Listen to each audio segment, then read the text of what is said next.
Decembrski čas je čas duhovnosti, ko upanje in ljubezen trkata na vrata. Samo odpreti jih moramo. Dobra volja je nalezljiva in širili smo jo skupaj s srbskim piscem duhovne literature in mednarodnim predavateljem Milanom Nikolićem Izanom v Medvodah in Novi Gorici.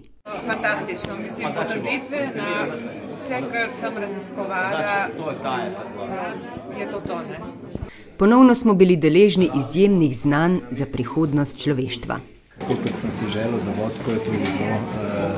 Milan Nikolić je izjemen človek z enim izjemnim znanjem in želel bi, da ga čim več ljudi sliši in da čim več ljudi spreme vsaj delček tega, kar ima.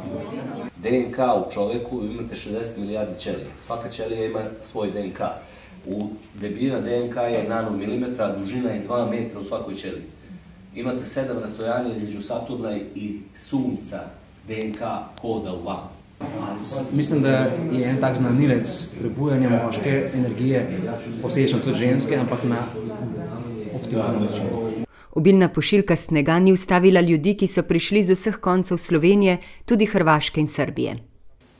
Pa još i ovo vreme koje vidimo kako je napolju, a vidimo koliko su ljudi tu okupilo. Hajde da damo podršku svima nama sa aplauzom.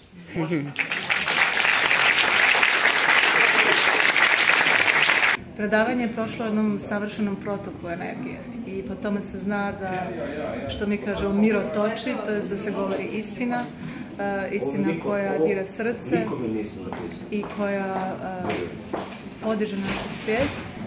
Čudovito. Splačala se pod Ljubljano po tem vremenu, ker je bilo malo pomislekov, kak bo, ampak presenetljivo odlično. Jaz sem določene stvari spremljala preko video, ampak tukaj sem zaznala to osebno noto in to osebno energijo gospoda Izana in to je čisto nekaj drugega. Zelo zanimivo, zelo življenjsko in zelo pomembno za prihodne generacije. Predavanje za novi čas in novega človeka je bil balzam za duše. Divno druženje opet u Sloveniji, koliko je bilo 100-150 ljudi na ova 2 predavanja. Zahvaljujem se Tajo tebi na pozivu, zahvaljujem se i izdavačkoj kući koja je odštampala 12 jubi na Latinici i svim ljudima koji su došli i koji su podržali naš zajednički rad. Siguran sam da ovo nije posljednje gostovanje i već nešto pripremamo tamo za kraj marta. Evo i Labudno maše. Najvažnije je da se rod budi, najvažnije je da su ljudi shvatili da je zlo to koje nas je podelilo i da svi zajedno moramo zlo da pobedimo. Za rod jedno veliko ura i Jera Faceteta.